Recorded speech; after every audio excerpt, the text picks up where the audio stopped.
Hi, I'm Miles Trotter, and I'm right now canoeing through Quetico Park in Northern Ontario, and I couldn't think of a better place to make more videos about the hero's journey.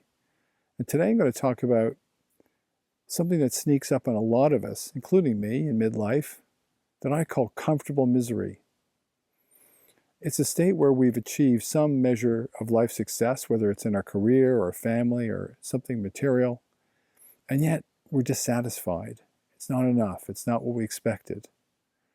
At the same time, we find ourselves longing for something more, a different sense of purpose, greater meaning, something that's not kind of tied up with the consumer, individualistic culture. And we don't know where to find it. And, we often lose ourselves. We don't know who we are anymore. And what we tend to do in reaction is try and find someone to blame. Could be our boss, could be our partner, colleagues, even ourselves.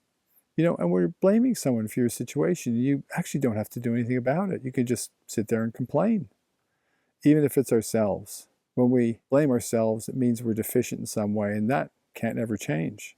And yet we do nothing for fear of losing what we have. We still got to pay the mortgage, right, and pay the bills.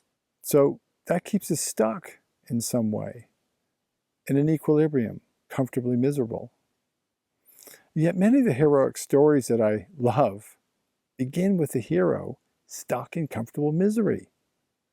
I think about Neo in The Matrix, which starts off as him being bored as anything as a computer programmer, getting shouted at by his boss. Luke Skywalker on some distant planet, trying to make a go of some sort of hydroponic farm. Bilbo Baggins in The Hobbit, who's bored out of his brain and just after breakfast blowing smoke rings up into the sky. They all have something in common.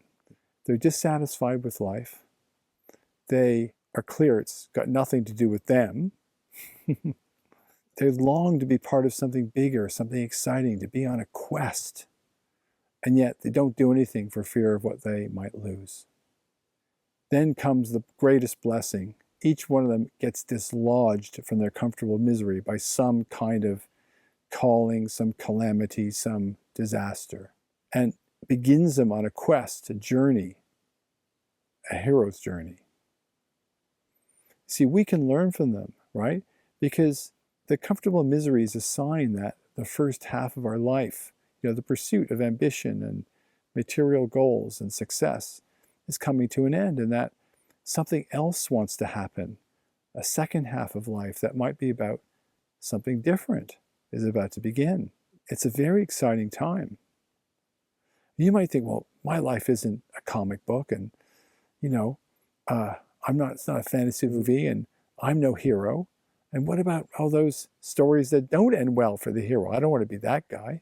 You see, this mirrors real life, If we're stuck in comfortable misery, what it signifies is that something big is about to happen, and we've got to allow it to happen.